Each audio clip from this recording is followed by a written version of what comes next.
It's been a roller coaster year for the Canadian energy industry. It started out with oil prices rising into the summer, and then that trend somewhat reversed, and the differential on Canadian crude is now near the widest in about 5 years. The industry has also dealt another blow when a federal appeals court ruled against the key Trans Mountain pipeline to the Pacific. But then in just the last day, we've got some good news with the large Shell LNG project going forward. So with me today are two executives who are experiencing those ups and downs from different segments of the industry. To my right is Bernie Lee. He's CFO of Paramount Resources Limited. That's an oil and gas producer with assets in the Montney and Duvernay formations. And to his right is Stephen Craker, CFO of Keyera Corp. It's in a variety of midstream businesses, including natural gas gathering, processing, oil tankage, you name it. So welcome. So I guess we'll start with the good news. Big LNG project is going forward. Bernie, can you tell me a little bit about how that project might affect your business? Definitely it's positive to the industry.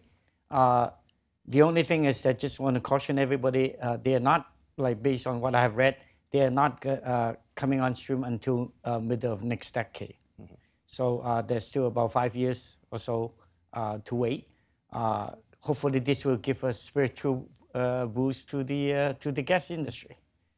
All right, and Stephen? Yeah, no, I agree with Bernie on that. It's definitely a positive sentiment signal. Clearly, it's going to be a few years before it's on, but when producers are making their long-term decisions and want to make sure there's egress for their gas, or if it's associated with the liquids, they want to make sure there's a long-term future for making sure there's a good support for AECO. So I think it'll be very good. All right. Speaking of that long-term support, we've heard some speculation that this one project, these LNG projects tend to beget other projects. What do you think? Is there a chance that other LNG projects will follow this one once the first one is built? I assume the probability goes up. I wouldn't want to speculate on the various projects. There's always a variety of smaller to larger projects that are being proposed or thought about in that area. I think the counter to that is people might be thinking about the overall pressure on costs and securing crews and construction crews, et cetera. So all that has to be balanced together. But no doubt people will be looking with extra interest as to if it's good enough for Shell and that consortium. There must be some solid reasons as to why they're looking at that. I would agree with Steve. Other projects might or might not come on, but if they come on, hopefully that is staggered so that the cost increase will not be too great, and it will benefit all producers and all the service industries. All right. Well, in spite of the good LNG news, there's also still the continuing overhang of pipelines.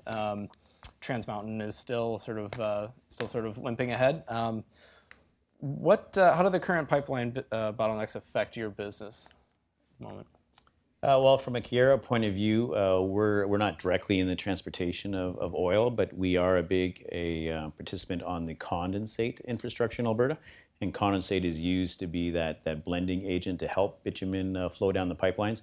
So from that point of view, we are keenly interested in egress for oil outside of Alberta. To the extent there are positive signals there, that leads to positive FIDs by oil sands producers to continue on with that next stage of a SAGD facility or a mining operation. And so we're still hopeful that between Trans Mountain, TransCanada, XL, and the Enbridge Line 3, that there is going to be egress out of Alberta. It's just going to be depending on what time period will that occur, and when that does send the right signal to the oil sands players. Yeah, from our perspective, the company is approximately 65% production by volume in gas, but 70% of our revenue comes from condensate. So we are a user of the Keyera services. And as of now, my understanding is that there's a shortage of condensate in Alberta, which is a captive market for the condensate producers. So, it's kind of neutral to us as of now. All right. And just to be clear, too, what's your base case scenario on which of those three pipelines go forward? Do you think all three of them, two out of the three? Yeah, I don't know if I can speculate, but I assume Enbridge Line 3 is well underway. TransCanada has to work through some Nebraska issues, I understand. Trans Mountain, at the end of the day, with it being in the hands of the federal government, there's onus on that side to help support that project and get it through. They spent $4.5 billion on that project, so and they do have the abilities to work within the framework and help manage that framework to help get something approved and move forward. Well, Steve represents the midstream, and the midstream has spoken, so there's not much I can add. Thanks. So how has this overhang of the the lack of pipelines? We've heard that there's a broader concern about competitiveness in the Canadian industry with the extra regulations, the rise of the U.S. as a competitor and no longer just a customer to the Canadian industry. So how has that overhang affected how you're able to finance your companies? How much has capital been available? I can start from a midstream perspective. We continue to be assured by our friendly bankers around the country that the midstream sector still has access to capital. I believe there's an increased scrutiny by investors in all segments in terms of what kind of return you're making on that capital. But from what I understand, that there's still strong access to capital on the producer side. That I'll let Bernie refer to that side. Well, we are oil and gas producer. And through good management and good expertise, we have been able to capture our good properties in the middle of the liquids-rich Montney trend. And we will continue to grow and produce profitably. And so that's the way we are one of the number of companies in that trend, and one of the number of companies that continue to make money and be profitable. Yeah. Now, I wanted to touch on that too, because your company actually made a pretty big deal not too long ago, an almost $500 million purchase of Apache, and you funded that all with cash. Now, why not borrow for that? What went into that decision? What happened is that the cash came about because in 2016, we believed that 15 and 16, we believed the company was too highly leveraged. So we decided to sell one of the properties that we have just completed developing as a Musro. We sold the plant to a midstreamer, and we sold the property to one of our competitor. As a result of that, we got a significant amount of cash and some shares of the acquirer. We used the cash, we pay off all the bank debt, pay off all our high yield, and at the end of the year, I was still sitting on $600 million of cash. As you're aware, the banks don't pay that much interest, and we are in the oil and gas business. So we were able to find a target that we like, and our CEO was able to negotiate a transaction which is acceptable to us, and we believe will be accretive both the short term and the long term. And we are sitting on cash, so we were able to use cash and put in a condition that there's no financing condition. And I think that basically closes our deal. All right. And Stephen, your company recently issued its first public notes. Previously, it used private notes almost exclusively. Can you tell us what went into that? Yeah, we've been a long-term supporter of the private note side, or vice versa, I should say. And so we had about $1.6 billion of private notes. But last November, we decided to release our public credit ratings. So it was BBB mid by both DBRS and S&P. And we did that mainly to increase the number of tools in our toolbox in terms of looking at funding our capital program as well as our acquisitions, or potential acquisitions. So first of all, it lets you have access to the preferred share market. We still have not issued preferred shares, but at least gives us that access to that. And as well public debt. And so cost savings compared to the private note side. But granted, it comes with a few more obligations towards the rating agencies in that respect. It also allows us to access in larger amounts and quicker, potentially. All right. Now, as the Canadian industry has faced these headwinds, we've heard a lot about the U.S. energy industry booming for the past decade or so. Production has surpassed the 10 million barrel a day mark. Capital spending is up faster than in Canada. How much has a southern expansion entered into your thinking at all, start with Bernie? It's more a matter of supply and demand. Is that the U.S. gas had some constraints, and we believe that this can be relieved, same with the oil. What will happen to the commodity prices? And that's if they can get the gas out of the States, send it to Mexico or do LNG, NYMEX in theory should go up. So NYMEX goes up, AECO in theory again will go up. Right. Stephen, I understand you already have a little bit of a toehold Yeah, I in the mean, US. from our point of view, we've always looked at U.S. opportunities. I would just say that we've always historically viewed that as pretty competitive space, especially when there were a lot of MLPs that had prevalence in that area on a pre-tax basis. We generally look at it more from an NGL business. We believe natural gas liquids are more of a North American business, whereas gathering and processing is more geographically concentrated, so you need to make sure you understand your backyard if you're going to go in that space.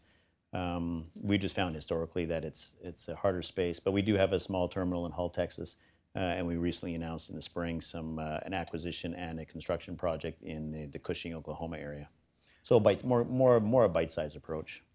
So where do you see most of your capital going in the near future? And I know your two companies have a project that's well, most of our capital is going to support a project to support Bernie here, so we're very pleased with that.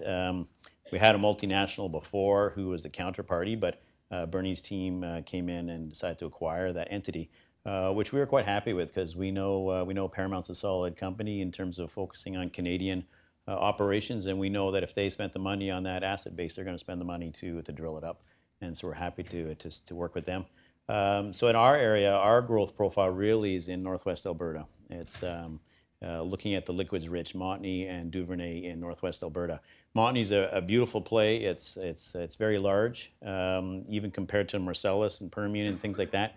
But there is a difference between the British Columbia side and the Alberta side. The Alberta side is particularly rich, and it also has traces of sour gas, which is right up our expertise level. So we're quite happy to be concentrating on Northwest Alberta.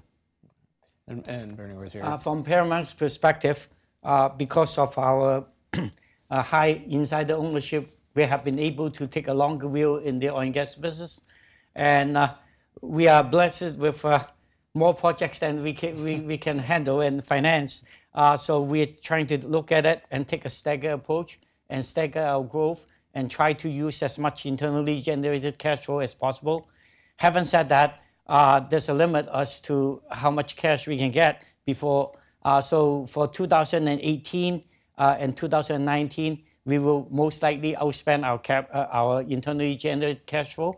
By 2020, we should be self-sufficient, and 2021, we should have free cash flow. So over like full cycle perspective, the debt to cash flow should come close to 1.0. And these projects are very profitable because they are liquids rich. The focus is the revenue focus is more on the condensate side. Condensate is not so much affected too much by the WTI and so on. And natural gas, despite the heavy volume, is more a byproduct for us. Some of our projects can actually make money even if we pay people to take away the gas. So from that perspective, we will continue to produce. The challenge would be to manage the balance sheet, and that's what we are trying to do. We have been hedging, and we are trying to stagger it so that we can have a profitable growth while maintaining balance sheet strength. All right. As Bernie just alluded to, there's a problem getting gas out of the province of Alberta as well. It's not just oil pipelines that are having a hard time getting together. What kind of opportunity does that present for you? That seems it's right in your wheelhouse. Well, it's probably more up to Bernie's side. We are more on the gathering side of the gas. Though that being said, we do look at opportunities to move gas intra-Alberta to see if there's opportunities and some natural demand in those kinds of areas. But Bernie, you probably do a lot more on the sales gas side of it in terms of arranging things. Despite the fact I said earlier, gas is a byproduct, we still want to maximize our revenue from the byproduct. So we have taken steps to diversify our sales destination, and more will be disclosed in our Q3 report. And so it's not just pipelines, too, that we hear about that the industry is facing. Another common thing that comes up is regulations, specifically Bill C-69. This is the Canadian government's sort of revamped way of reviewing large energy projects like pipelines, things like that. What is your initial conclusions about the way that this bill looks? How might this change things for the industry, Stephen? Again, I'm not as close to it within our company, but my initial impressions are that there's always still, sounds like some more continued improvement or room for improvement on that side. Again, always trying to remember what the goal at the end of the day is, how to get to a faster approval on projects. And so I gather the the consultative kind of aspects to it still has some issues to work through on that side. From our perspective, we are even further away from the consultation or from the major midstream projects. So we'll see what the government will do. All right. And, there's been a lot of talk about NAFTA, the reworked NAFTA today. It seems like the energy industry sort of emerged unscathed in all of that. But, obviously the global trading environment is going to affect the supply and demand for your products and your services. What do you make of the current global trade environment? Well, there's supposed to be a trade war going on. And prior to the announcement of the LNG project, I think Canadian government already said they're going to lift the tariff on the pipes connected with the project. So that's very positive to the industry. Unfortunately for Canada, natural gas is kind of a captive North American market for now, until the LNG project goes ahead. As far as for oil is concerned, it would be nice to see that we can hit Thai water. Unfortunately, there's delay again. Yeah, I would echo the same things that Bernie was saying there. All right. Now, how much, aside from even just moving some operations into the U.S., how much do you look towards the U.S. for your financing needs? U.S. is definitely one of the alternatives. The U.S. debt market is definitely wider and deeper, and Paramount had good experience, and I think the U.S. investors have good experience with Paramount. So that's one of the things that we will consider. Because of our record, the Canadian banks and international banks have been very receptive, and in terms of giving us money. But in terms of capital structure for the longer term, definitely we would like to have a tranche of longer term fixed rate financing. It could be high yield, it could also be private placement. So there is competition. From our point of view, we've always had strong support from the Canadian and the U.S. side on our private notes, because that used to be our predominant method of funding on the debt side. Though in recent transactions it was always denominated in Canadian dollars, because a lot of our operating costs and expenditures are still on the Canadian dollar side. So the U.S. counterparties, the insurance companies, were very solid on that. From a public debt point of view, we just did our first public debt deal of $400 million in June, under 4% for 10-year money, and so we were quite happy with that. And again, denominated in Canadian dollars, and that was a Canadian debt issue. So initially, we predominantly on the public side, we'd be looking at the Canadian side, but that doesn't rule out you wouldn't look at the U.S. We do have a strong U.S. Shareholder block of investors within our company as well. And Bernie, your company recently sold some assets to, it was about a $340 million deal. How much can we expect more divestitures going forward, or is the portfolio where the company wants it? That particular property that we sold was a legacy Paramount property. Excuse me. What happened is that if you look at the map, our property is consecutive to the buyer's property. Each property can be developed independently, but if you pull the two properties together, you do achieve economy of scale. This is a very good property, profitable. Because we are projects rich, so it's not ranked as the top 5, and it will not be our focus for the immediate future. Since we got a reasonable price, so we decided to sell the property to them. Let their management focus on developing the property and let them fund the property. In view of that, we decided to take half in cash and the other half in their shares and also in long-term warrants. That indicates our belief that the property is good and have got high potential. Right. So we want some upside. So you're in that the shares of that acquirer for yes. some time. Okay. And with infrastructure being a little bit harder to build these days, how much M&A could we expect from Keyera? Well, on the divestiture side, we are actually usually quite happy with the portfolio we have. So there's only just odds and sods of plants that we try and monetize. From an M&A point of view, we've always been selective in the past. If you look at our history, not afraid to take the right M&A, but usually more in a bite-size transaction. But not afraid to try something new. We bought Alberta EnviroFuels in 2012, which was a upgrade butane into isooctane, that kind of a facility, buying gas plants along the way. But that being said, we're not afraid to look at portfolios and larger portfolios. It just always comes back down to that risk-reward relationship and what's the value proposition. I think these days, investors really are scrutinizing what type of return are you making on your investment, and what kind of risk are you putting on the balance sheet. I think we've seen some examples in the past of where people are just stretching the balance sheet a bit too much for investors' comfort. All right. Well, we're about out of time, so I think we'll leave it there. Thanks. All right, thanks, Kevin. Thank you.